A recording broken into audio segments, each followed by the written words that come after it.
യേശുക്രിസ്തുവിൻ്റെ ധന്യനാമത്തിൽ എല്ലാവർക്കും സ്നേഹവന്ദനം.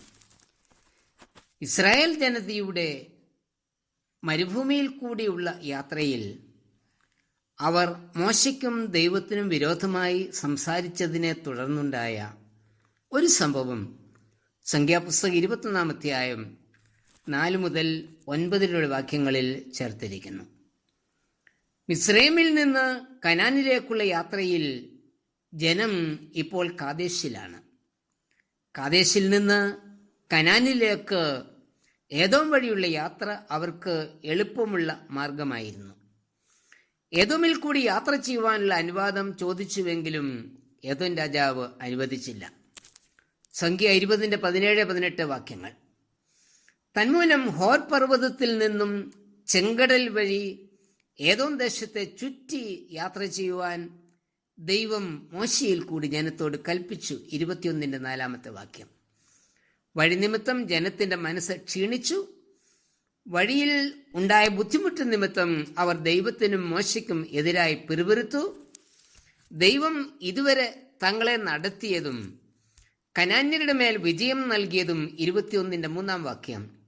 പാറയിൽ നിന്ന് വെള്ളം നൽകിയതും 20:11 വാക്യം എല്ലാം അവർ മറന്നു.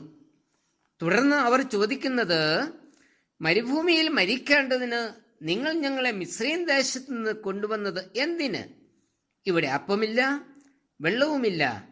ഈ നിസ്സാരമായ ആഹാരം ഞങ്ങൾക്ക് വെറുപ്പാകുന്നു. 21:5 വാക്യം.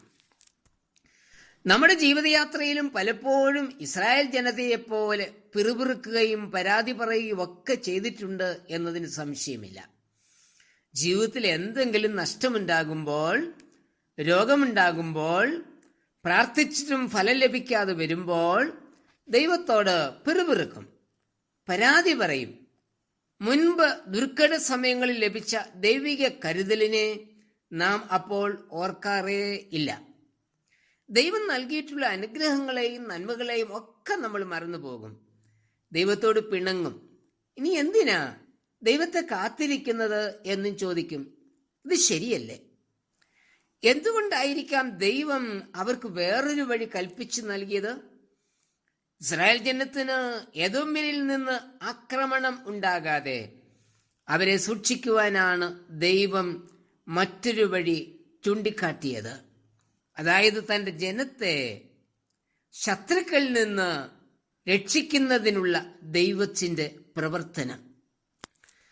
നല്ലത് എന്ന് നമ്മൾ ചിന്തിക്കുന്നത് ദൈവത്തിൻ്റെ ദൃഷ്ടിയിൽ നല്ലതല്ലായിരിക്കാം. അത് ഒരുപക്ഷെ നമ്മെ അപകടത്തിലേക്ക് നയിക്കുന്നതായിരിക്കാം. അതുകൊണ്ട് ദൈവമക്കൾ ഏതു വഴിയിൽ കൂടി യാത്ര ചെയ്യണം എന്നുള്ളത് ദൈവമാ തീരുമാനിക്കുന്നത്. ഒരുപക്ഷെ ദൈവം തീരുമാനിക്കുന്ന വഴി ദുർഘടങ്ങൾ ഉള്ളതായിരിക്കാം. ഇയ്യോബ് പറയുന്നത്, ഞാൻ നടക്കേണ്ടുന്ന വഴി യഹോവ അറിയുന്നു എന്നാണ്. 23:10 വാക്യം. എന്നാൽ ദൈവത്തെ സ്നേഹിക്കുന്നവർക്ക്, നിർണയപ്രകാരം വിളിക്കപ്പെട്ടവർക്ക് സകലതും നന്മയ്ക്കായി കൂടി വ്യാപരിക്കുന്നു. റോമർ 8:28 വാക്യം. ദൈവം നയിക്കുന്ന വഴിയിൽ കൂടി നടക്കുവാൻ വിളിക്കപ്പെട്ടവരാ നാം. ഇവിടെ നമുക്ക് രണ്ടാമതൊരു ചിന്ത കൂടി നൽകുന്നുണ്ട്. പാപത്തിന് ശിക്ഷയുണ്ട്. ദൈവത്തിന് വിരോധമായി സംസാരിച്ച് പാപം ചെയ്ത ജനത്തെ ശിക്ഷിപ്പാനായി ദൈവം അഗ്നിസർപ്പങ്ങളെ അയച്ചു. അഗ്നിസർപ്പത്തിന്റെ കടിയേറ്റ് അനേകർ മരിച്ചു. ജനം തങ്ങളുടെ പാപത്തെ സമ്മതിച്ച് ഏറ്റുപറയുകയും മോശ അവർക്ക് വേണ്ടി പ്രാർത്ഥിക്കുകയും ചെയ്തു. ദൈവത്തിന്റെ നിർദ്ദേശപ്രകാരം മോശ ഒരു താമര സർപ്പത്തെ ഉണ്ടാക്കി കുടിമരത്തിൽ തൂക്കി. മോശ ഉണ്ടാക്കിയ താമര സർപ്പത്തിന് നെഹുഷ്ടാൻ എന്ന് പേരായിരുന്നു. 2 രാജാക്കന്മാർ 18:4 വാക്യം. അതിനെ നോക്കിയവർ ഒക്കെയും രക്ഷപ്പെട്ടു. സംഖ്യ 21:7-8 വാക്യങ്ങൾ. ഈ സംഭവവുമായി ബന്ധപ്പെടുത്തി യേശു കർത്താവ് പറയുന്നത്, മോശ മരുഭൂമിയിൽ സർപ്പത്തെ ഉയർത്തിയതുപോലെ മനുഷ്യപുത്രനെയും ഉയർത്തേണ്ടതാകുന്നു. യോഹന്നാൻ 3:14 വാക്യം.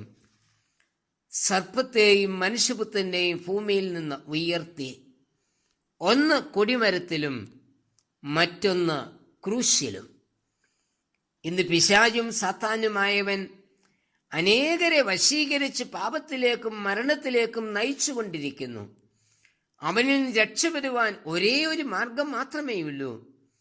ക്രൂശിൽ ഉയർത്തിയിരിക്കുന്ന യേശുവിനെ വിശ്വാസത്താൽ നോക്കുക.